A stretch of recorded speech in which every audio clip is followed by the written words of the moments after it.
Hello guys, ഇന്ന് ഞങ്ങളുടെ ഒരു half day in my life റൂട്ടീനാണ്. അപ്പം രാവിലെ തന്നെ ഞങ്ങൾ അമ്മയും മോളും കൂടി എണീറ്റിട്ടുണ്ടായിരുന്നു. ഇന്ന് നല്ല മഴയുള്ള ദിവസമാണേ. അപ്പം നിയ ബേബിയുടെ ഉറക്കപ്പിച്ച് ഇതുവരെ മാറിയിട്ടുണ്ടായിരുന്നില്ല. എന്നിട്ട് ഞാൻ നിയ ബേബിക്കുള്ള ബ്രേക്ക്ഫാസ്റ്റ് എടുത്തിട്ടുണ്ട്. ഞാൻ എടുത്തത് ഇഡ്ഡലിയും ചട്നി ആൻഡ് ഒരു എഗ്ഗും ആണ് നിയ ബേബിയുടെ ഇന്നത്തെ ബ്രേക്ക്ഫാസ്റ്റ്. അങ്ങനെ നിയ ബേബിക്ക് ബ്രേക്ക്ഫാസ്റ്റ് ഇപ്പോൾ തനിയെ കഴിക്കാനാണ് ഇഷ്ടം. നമ്മൾ വായിൽ വെച്ച് കൊടുക്കുമ്പോൾ അവൾ കഴിക്കാറില്ല, തനിയെ എടുത്ത് കഴിക്കും.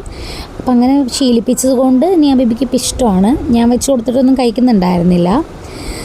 അപ്പം ഞങ്ങൾ ഈ മഴയൊക്കെ കണ്ട് കഴിക്കാമെന്ന് വിചാരിച്ചിട്ട് ഞാൻ ആ ജനലിൻ്റെ അടുത്തായിട്ടാണ് ഇരുത്തിയത് കേട്ടോ. അപ്പം നിയ ബേബി മഴയൊക്കെ നോക്കി ഫുഡ് കഴിക്കുകയാണ്. പ്ലീസ് കണ്ടോ, നല്ല മഴയാണ് ഇവിടെ. അതിന് ശേഷം ഞാൻ നിയ ബേബിനെ കൊണ്ടുപോയി മാമൻ്റെ അടുത്ത് കൊടുത്തു. മാമൻ കുറച്ച് നേരം കാർട്ടൂൺ എന്തോ കാണിക്കുമായിരുന്നു കേട്ടോ, പാട്ടെന്തോ. ഞാൻ ആ ടൈമിൽ പോയിട്ട് ആലോവേറ ജെൽ എടുക്കാമെന്ന് വിചാരിച്ചു. ഇന്നൊരു ഹെയർ പാക്ക് ഉണ്ടാക്കണം. അങ്ങനെ ഞാൻ ആലോവേറ ജെൽ എടുക്കാൻ പോയപ്പോഴത്തേക്കും അവിടെ കുറേ ഇന്ന് വളർന്നു നിൽപ്പുണ്ടായിരുന്നു. അങ്ങനെ ഞാൻ കട്ട് ചെയ്തെടുത്തിട്ടുണ്ട്.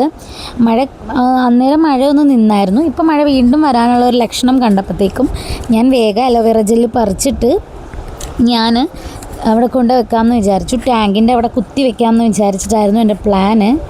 അങ്ങനെ ഞാൻ അലോവേറ ജെല്ല് കട്ട് ചെയ്യുവാണ്. കട്ട് ചെയ്തിട്ട് വരാനായിട്ട് ഇത്തിരി ബുദ്ധിമുട്ടുണ്ടായിരുന്നു കേട്ടോ. ഞാനാണെങ്കിൽ കത്രികയോ കത്തിയോ ഒന്നും എടുത്തിട്ടുണ്ടായിരുന്നില്ല. അപ്പോൾ ഞാൻ കൈ വെച്ച് തന്നെ ഇങ്ങനെ ഒടിച്ചെടുക്കുകയാണ് ചെയ്തത്. ഈ അലോവേറ ജെല്ലിൻ്റെ മഞ്ഞ നമ്മുടെ മേത്തൊക്കെ കൊണ്ടു കഴിഞ്ഞാലും നല്ല ഒരു ചൊറിച്ചിൽ പോലെ ഫീൽ ചെയ്യും. അതുകൊണ്ട് മഞ്ഞ നമ്മൾ കളയാൻ വേണ്ടി വെക്കണം. അങ്ങനെ ഞാൻ ഈ മഞ്ഞ കളയാൻ വേണ്ടി വെച്ചിട്ടുണ്ട്. അതിനുശേഷം ഞാൻ നിയ ബേബിനെ കുളിപ്പിക്കാനുള്ള പ്ലാനിങ്ങിൽ ഇരിക്കുമായിരുന്നു. അങ്ങനെ ഞാൻ നിയ ബേബിനെ കുളിപ്പിക്കാൻ വേണ്ടി പോയപ്പോൾ നിയ ബേബി മാമൻ്റെ റൂമിൽ ഭയങ്കര വിളച്ചിൽ. അങ്ങനെ അവിടെ ഇരുന്ന് കുറച്ച് നേരം കളിച്ച് കഴിഞ്ഞപ്പോഴത്തേക്കും ഞാൻ നിയ ബേബിയുടെ ഡാഡിയുടെ അടുത്ത് കൊണ്ടുപോയി കിടത്തി. കാരണം എനിക്ക് കുറച്ച് പണിയും കൂടി തീർക്കാനുണ്ടായിരുന്നു. അങ്ങനെ നിയ ബേബി ഡാഡിയുടെ കൂടെ കളിച്ച് കഴിഞ്ഞപ്പോഴത്തേക്കും ഞാൻ ഉറക്കി കേട്ടോ അവളെ. അത് കഴിഞ്ഞ് ഉറക്കമൊക്കെ കഴിഞ്ഞ് എണീച്ചിട്ടുള്ളൊരു വീഡിയോ ആണിത്.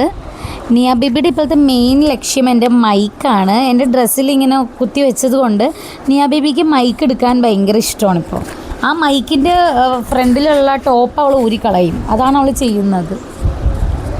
അങ്ങനെ നിയ ബേബിക്ക് മൈക്ക് കൊടുക്കാത്തതിൻ്റെ വാശിയിൽ കരഞ്ഞപ്പോഴത്തേക്കും ഞാൻ അവളെ എടുത്തപ്പോഴത്തേക്കും അവൾ എന്നെ കെട്ടിപ്പിടിച്ചിരുന്നു. അങ്ങനെ നിയ ബേബിക്ക് ഉറക്കം വരുന്നുണ്ടായിരുന്നു. അങ്ങനെ നിയ ബേബിനെ വീണ്ടും ഒന്ന് ഉറക്കിയിട്ട് ഞാൻ എന്ത് ചെയ്തെന്ന് വെച്ചാൽ ഞാൻ എൻ്റെ ലഞ്ച് കഴിക്കുവാണ് ഗൈസ്. ലഞ്ചിനായിട്ട് ഇന്ന് സാമ്പാറും അതുപോലെ ഒരു എരിശ്ശേരി അതും പിന്നെ അയല ഫ്രൈയും കൂടിയാണ് കഴിച്ചത്. എന്നിട്ട് ഞാനൊരു സ്കിൻ കെയർ ചെയ്യാമെന്ന് വിചാരിച്ചു. ഇത് മൊറോക്കൻ പൗഡറാണ് കേട്ടോ. ഇതിൻ്റെ ഫുൾ വീഡിയോ ഞാൻ യൂട്യൂബ് ചാനലിൽ ഇട്ടിട്ടുണ്ട്. കാണാത്തവർ കണ്ടു നോക്കുക ഇതിൻ്റെ റിസൾട്ടൊക്കെ എന്താണെന്നുള്ളത്.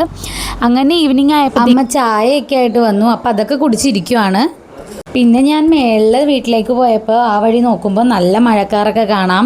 നല്ല രസമുണ്ടായിരുന്നു കേട്ടോ. അപ്പോൾ ഞാനിവിടെയൊക്കെ ഒന്ന് ക്ലീൻ ആക്കണം. ഇത് നിയ ബേബിയുടെ കാറ് സ്കൂട്ടറൊക്കെയാണ്. ഇത് നിയ ബേബിയുടെ ഒരു റൂമാണ്. ഞാൻ എന്തായാലും ഈ റൂമിൻ്റെ ഒരു റൂം ടൂർ ഞാൻ ഉടനെ ഇടാം കേട്ടോ. അപ്പോൾ ബുക്കൊക്കെ അടുക്കി വെച്ചിരിക്കുന്നതാണ് ഇത് ഞാൻ തനിയെ ഉണ്ടാക്കിയ എൻ്റെ പ്രഗ്നൻസി ജേർണലാണ്. ഇതിനെ പറ്റിയിട്ടും ഞാനൊരു ഡീറ്റെയിൽ വീഡിയോ ഇടാം. അപ്പോൾ അത്രേ ഉള്ളൂ. Bye bye.